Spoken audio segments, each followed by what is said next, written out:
Would I Lie to You at Christmas? A very special edition filled with festive fibs. On David Mitchell's team tonight, a singer who also runs a charity shop selling vintage clothes. Last year, she made a profit of 3 guineas, 11 shillings and sixpence. It's Lily Allen.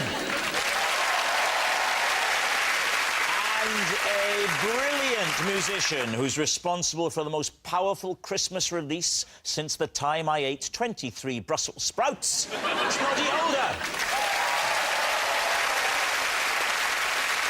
And on Lee Mack's team tonight, from Carshare, an actress who starred in Murder on the Blackpool Express about a coach trip to Blackpool.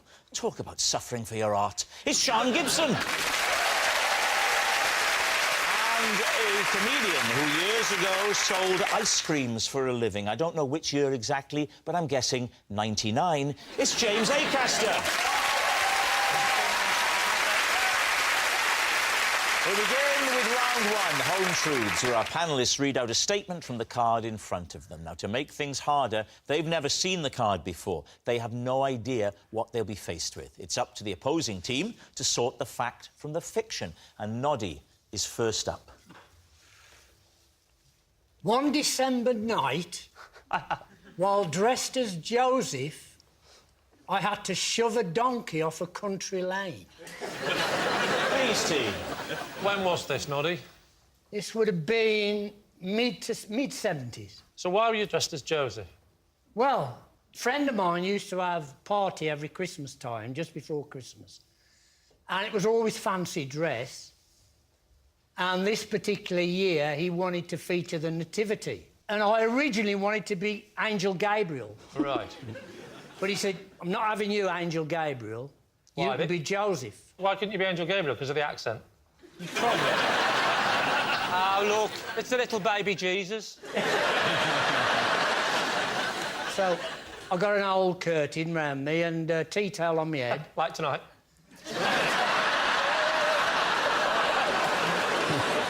So, whose party was it? It was my best friend's party. OK. And... Did they have a name, Noddy? Swin. His name was Swin. Swin? I wish you'd have said big ears, but come on.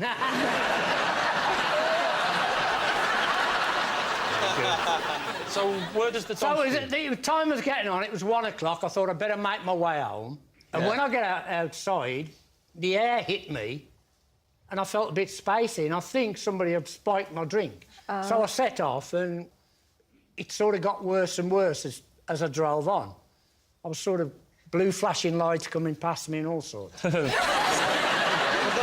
have been the police. No, that comes later. Anyway, I'm driving and I thought, I'll take the scenic route. Right. So I started to go down all these country lanes to make my way home. And suddenly, in the middle of the road, is a donkey. So I screeches to a halt, thinking, am I imagining this donkey, or is it a real donkey? Am I really Joseph? Is it possible it was just Elvis Costello turning up late to the party in fancy dress? So I screeches to a halt, and I thought, I'd better get out and check whether I can't carry on. I couldn't drive round it, the lane was too narrow. Yeah. And I got out the car to feel if it was real or not. Are you genuinely... So you're genuinely still not sure, even though you're right up to it? You have to feel it to I had to feel it. Can I ask you a question? Is this one big alibi for touching up a donkey? So I gets behind him. Good idea. Safest place with a donkey, Noddy. And start pushing him from behind. Where's this story leading, Noddy? Suddenly I Don't you mean E or E?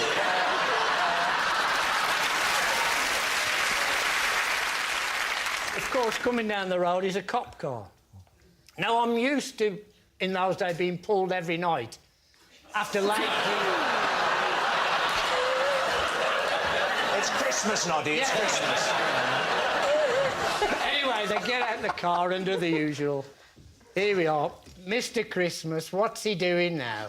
As a last punchline, I said, I've been celebrating tonight because my wife's just had a kid. Which I thought was pretty good at the time. What do you So, think, James? what do you think, James? I think it's true, but it's just nice to listen to him tell a story, and I kind of forgot halfway through I'm meant to be knowing if it's true or not. He's definitely telling the truth. I think it's the truth. I think true. True? True. OK, we'll say Saying it's true. Noddy, was it true or were you telling a lie? It is true. That is true. Noddy did shove a donkey off a road while dressed as Joseph. James, you're next. One Christmas, on hearing I wasn't going to get the present I wanted, I tried to drown myself. In protest. Daisy. Tell us the story. Well, I wasn't going to get the present I wanted. Which was? What did you want? The Spice Girls' debut album, Spice. It's a lie. That's so weird, because I did get it, and I did try and drown myself. No! Don't applaud that. It's a great album. How old were you then? I was like 10 or 11. Right. So you wanted the album... No, he and really, then- really wanted it. Stop right now.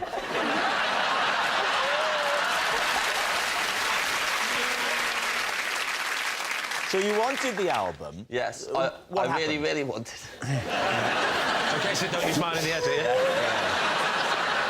Well, can I just say James, stop right now? now. I like that one if he uses. Who's your friend? Big Ears?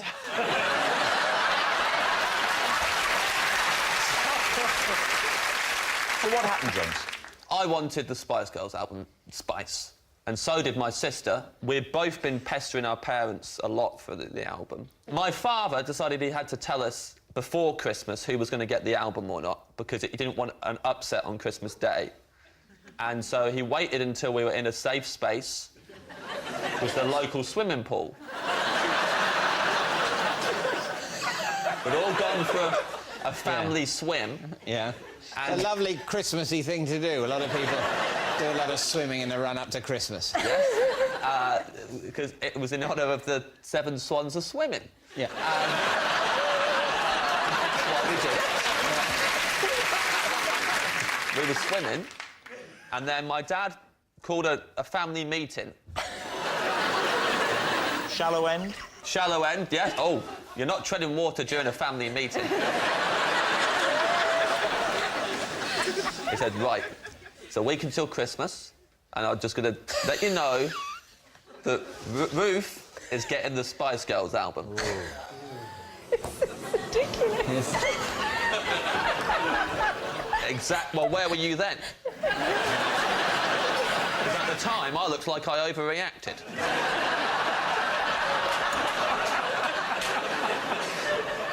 Well, take us through this reaction. Paint a picture of how a young James reacted. It was like a storm came over me. I was very angry. And then I turned and I walked to the other end of the shallow end. I did a width. Yeah.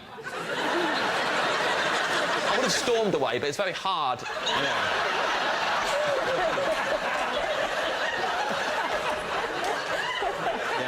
Wade through the water. You have to say every now and again, I'm really cross. Went to the other end, and I turned round so they could see my face, and I just sat down slowly.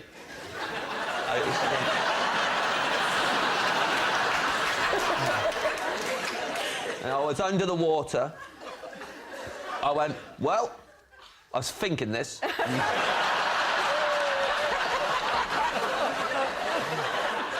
I guess I'll either stay here until one of two things happens. Either I get the Spice Girls' debut album, Spice, or I'm gonna die. Which happened? Well, what happened was, I came back up again, and I saw that not only were they not... They were just carried on swimming. They got always under the water now, and my dad quickly went, problem solved, and they carried on swimming. What are you thinking, Noddy?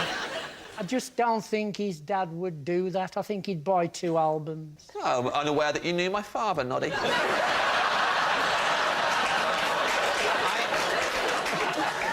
What do you think about the 2 albums buying issue?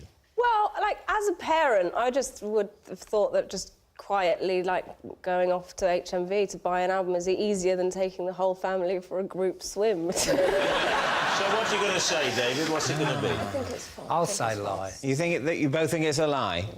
I'm going to say lie. OK. James, were you telling us the truth, or was it a lie? I was telling the truth.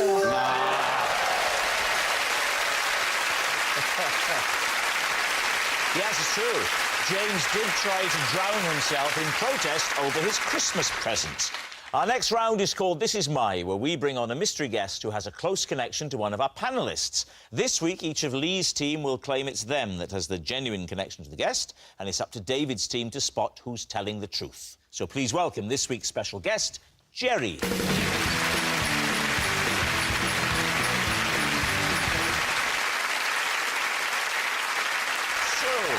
Sean, what is Jerry to you? This is Jerry, and he was the policeman who came to investigate when I was heard screaming during a Christmas game of Twister. Right, Sean's concerned copper. James, how do you know Jerry? This is Jerry.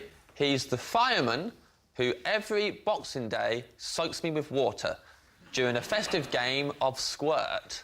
Right, James's fireman friend. And finally, Lee, what's your relationship with Jerry? This is Jerry. He's the paramedic who ticked me off last Christmas after I landed my drone in his ambulance. David's team, where to begin? Sean, you were playing Twister. Yep. What was the occasion? It was in between Christmas and New Year, and me and my family had gone away and rented a cottage. And why did you scream? Because I think I had my left hand on red and right foot on green. Tricky. Tricky. And we'd all had a few drinks, and... What was the time? What time of day? Oh, it was evening. Right. It was evening. I'd say about 10:30ish. OK. And my uncle fell on my face and I screamed.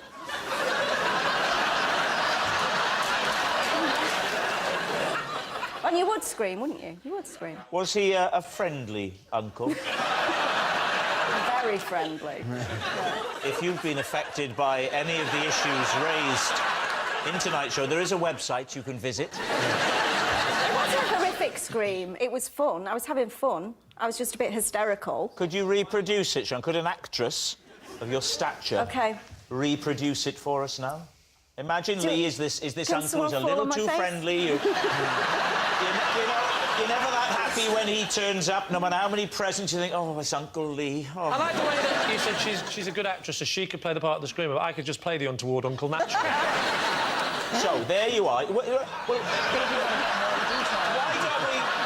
don't you demonstrate the Twister? James, what are you doing? Playing the Twister mat.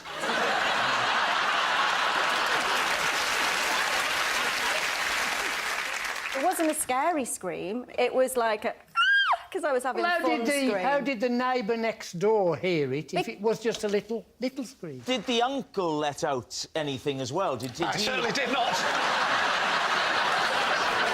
what happens then? So suddenly there's a knock on the door. Yeah. And what happens when Jerry arrives? Well, we're all just having fun at this point. We've all had a few drinks. We all invite Jerry in, see if Jerry wants a sherry.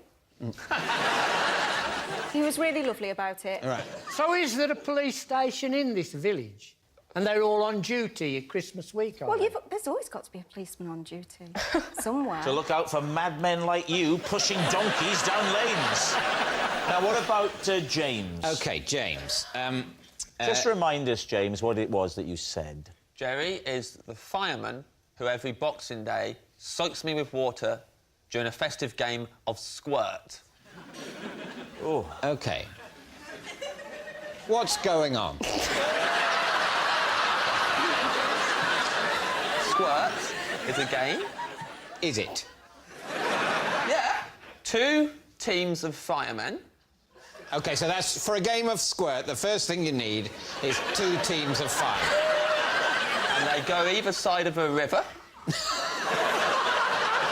Yeah. And you get a rope and you tie it up in a tree at one side of the river, and then you run it along and you tie it to a tree at the other side of the river. Yeah. But before you've tied it to the other side, you thread a barrel across it. Of course you do. Just thread a barrel. Yeah. What if there's a fire in the local area during the lengthy setup for a game of squirt? Well, he's not... They can't put out fires anyway. He's only volunteer. Sorry? They're just a volunteer fire brigade. They're not allowed to put out fires. What are they allowed to do? Just look at them? They are permitted to pick up litter. Where do they get the fire engines and everything from then? Their fire engine's an old one. It's more like a ice cream van that's painted red. The volunteers, do they have the uniforms? No. The Kettering Volunteer Fire Brigade have a T-shirt and it has an emblem on it of a fire being put out by a beer.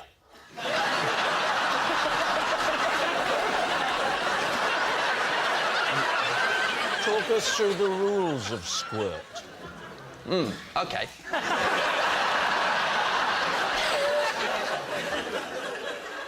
You get the barrel to the middle of the rope, right in the middle of the rope, and then both teams aim their hoses at it. Are the volunteer firemen allowed real water, or do they just mime it?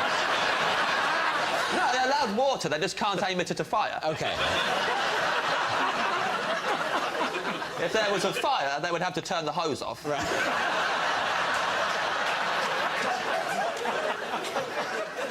So what happens next? Someone's like, go! And then they both turn their hoses on and they aim it at the barrel. And what you're trying to do is you're trying to get the barrel, trying to squirt it along the rope so it gets to the opposition side of the bank. And all the water is hitting this barrel, and we're standing on the bridge.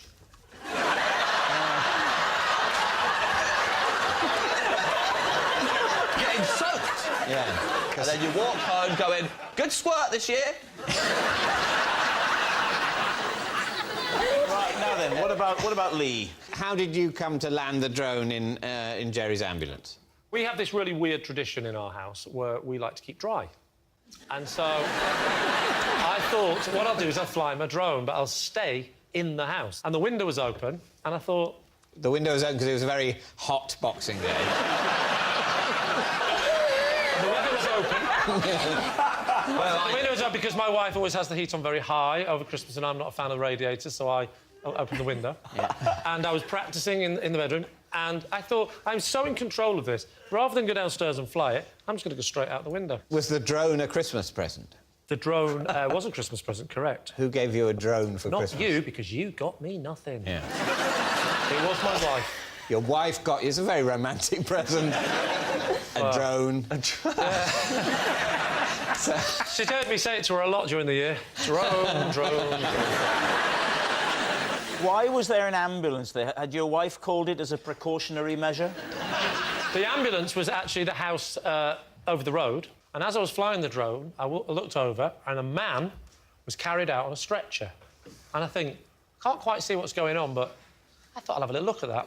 And my drone has a camera attached to it, so I fly my drone over. That's getting closer and closer.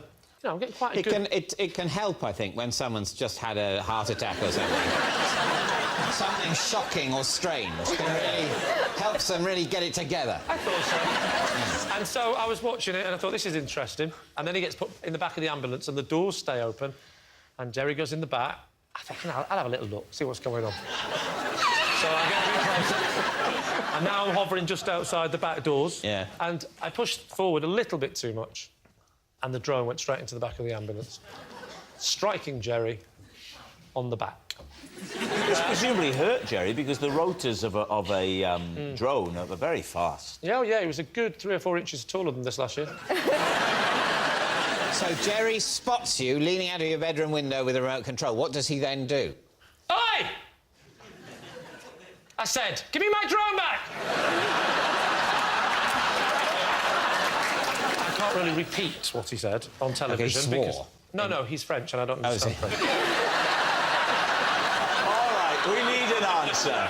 So, David's team, Is Jerry Sean's concerned copper, James's fireman friend, or Lee's peeved paramedic? Oh, I don't. I mean... I think it's James's. You think it's James's? Yeah. I think it's Sean. I mean, I think we're agreed Lee is lying. Yeah. The question is it James or Sean? I think it's a mate of James's from the pub who was a volunteer fireman. I'm not happy about this. Because my instinct is that James is telling the truth. Right. But I know what that's saying publicly. I know what I am then believing. I'm believing a game that is played across a river between volunteer firemen with a souped-up ice cream van and squirting a barrel in which the locals come and stand and watch in just the place where they get splattered with water. What's it going to be? I think it's James. You're going to go with James? Yeah. Go on, Jerry, I'm saying it's James. would you please reveal your true identity? I'm Jerry, and I'm a volunteer fireman who soaks drains on Boston Road. Oh, Jerry? Yes, Jerry is James's fireman friend. Thank you very much, Jerry. Which brings us to our final round, quickfire lies, and we start with... It's Lily.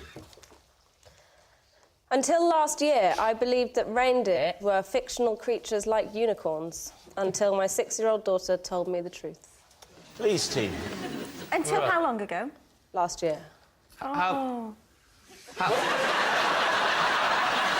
Is it because Father Christmas's reindeers fly? So that's why they couldn't possibly maybe be that's true? why I came to I that get that. conclusion. That I just felt like it was a ridiculous notion, yeah. You were aware of deer, though, weren't you? Yes, actually I was. So you'd Because seen of Bambi. deer? Hang on, because of a fiction... This doesn't make sense. You've seen a fictional reindeer. Well, if Flying in the sky. if Bambi flew, then I probably wouldn't have believed in deer. What about Dumbo? Did you not believe in elephants? Did you stop believing in carpets when you saw Aladdin?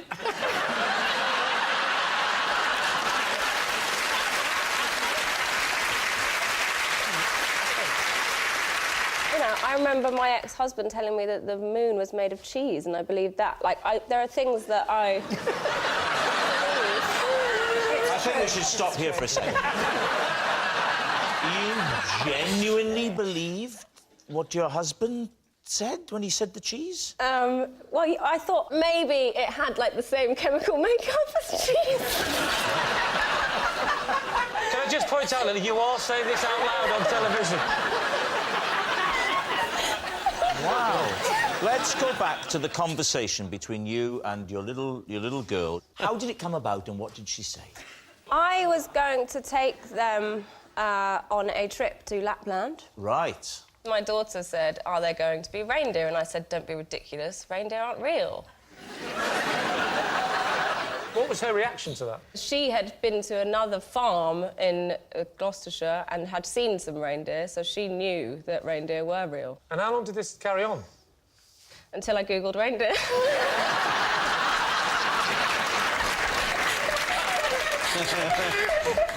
Wow. So, what are you going to Well, say? it's a tricky one, because I can't believe she's never, up until that point, seen a reindeer. I don't understand how you can go through life without seeing a real reindeer. Sorry, are we talking about reindeer? Not... Hello, David. No, but...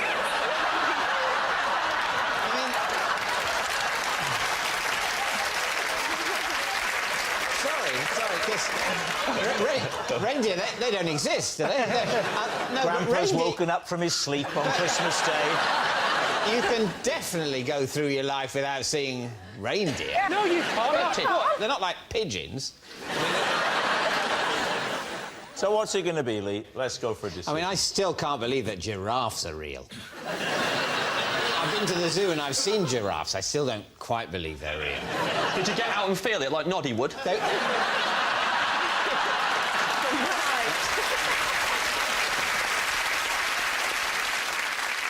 I think it's a lie. She's very believable, though. She thinks she's lying, but she's believable. Yeah. And what kind of answer is that? I hope it's a lie, for Lily's sake. Lily, were you telling the truth or were you telling a lie? I was telling a lie. Next, it's David. Possession. Ah, right. There's a box under your desk. Now then, take the item out first. Lift the box onto the desk. Right, now take the item out of the box. Thank you. Got it. And now, Yeah. read the card. Last Christmas, my brother bought me this iPad. I've never turned it on, but I have used it to kill a wasp and carry 3 mugs of hot chocolate. Please, team. Right. Who were the mugs of hot chocolate for? Go. Sorry? Who are the mugs of hot chocolate for? Say them now, without thinking. It's too much pressure. I don't know 3 people. It's a lie.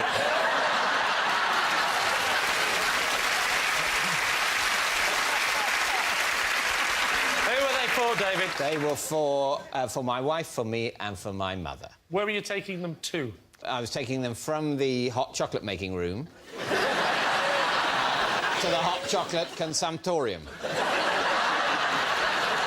Kitchen to living room? Yes, Did you kill the wasp with the glass side or the non-glass side? the non-glass side. OK. How hard did you hit it?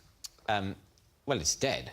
But it wasn't like a great sweeping, smash. Was it mid-air, It was or more was of it- a sort of a press and lean.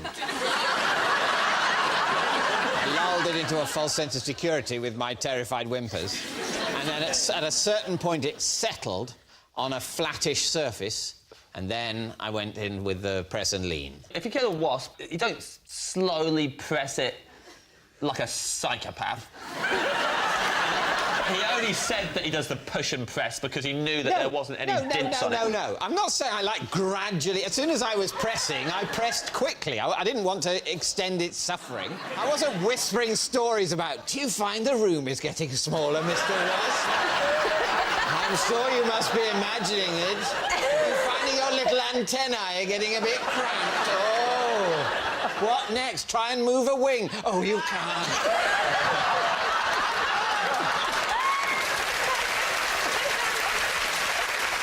Right, it's time to take a guess.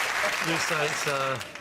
Lie. You say it's a lie? It is a lie. OK. You can say it's a lie. David, were you telling the truth or were you telling a lie? I was telling a lie.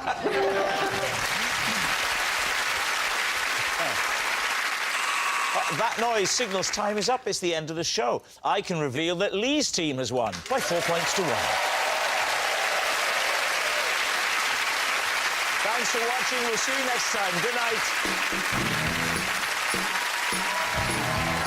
You'll be with us tomorrow night, won't you? There'll be giggles aplenty with Michael McIntyre's Big Christmas at 6:45.